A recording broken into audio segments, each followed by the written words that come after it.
When I arrived in Korea, I thought my first day would be like a K-drama. Moving into a nice dorm, grabbing a coffee at an aesthetic cafe, and taking a peaceful walk in a beautiful Seoul. The reality, I was dragging two massive suitcases, fell on my butt trying to sit on a bench, and ended up in tears. And that was just the beginning. Hey guys, I'm Aigun, and today I'm going to share my full journey of studying in Korea on GKS scholarship. Everything from moving into my dorm, struggling with classes, working in the lab, and somehow surviving on a student budget. If you're thinking of studying in Korea or just curious what it's really like, stick around.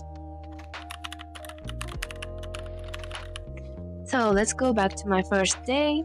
After a graceful fall, I finally made it to my dorm.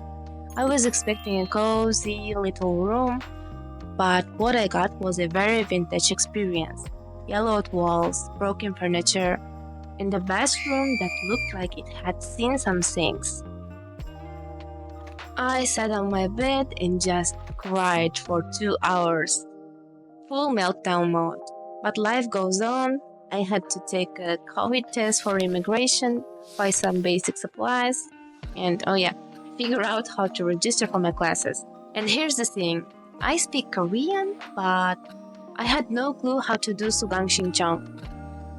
Thankfully, my sonbe, a Mongolian student, helped me navigate the system. Honestly, without her, I'd probably still be trying to register for my classes today. Now, quick tip for new students. Your monthly allowance doesn't come immediately. It takes about 3 to 4 weeks, so definitely bring some cash with you for your first month in Korea. Trust me, you don't want to be broke and hungry in a foreign country.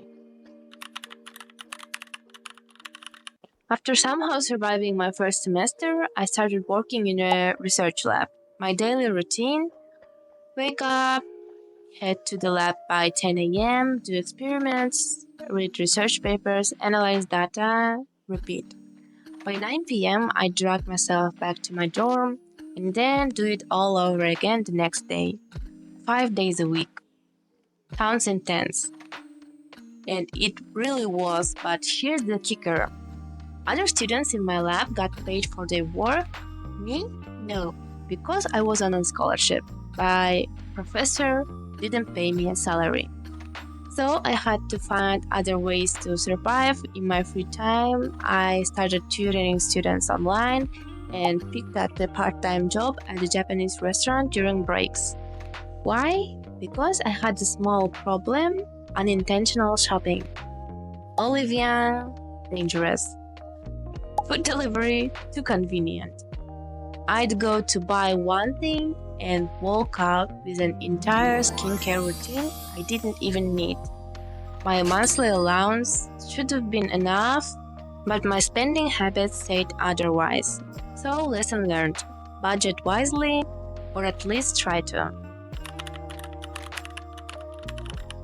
Just when I thought I had things figured out, my professor suddenly announced he was leaving the university and moving to another city, a city 2 hours away from Seoul.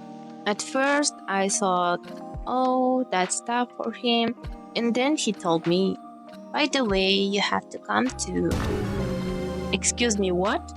Because I was already working on his research, I couldn't just stay at my current university. But since I was on a scholarship, I also couldn't transfer officially. So I ended up commuting 4 hours round trip twice a week just to finish my thesis. Wake up at 7 a.m., take the train, spend the whole day in the lab, come back home at 11 p.m., collapse, repeat. It was exhausting. And during breaks, I was still working at the restaurant trying to save money for my next move, moving out of the dorm and getting my own place.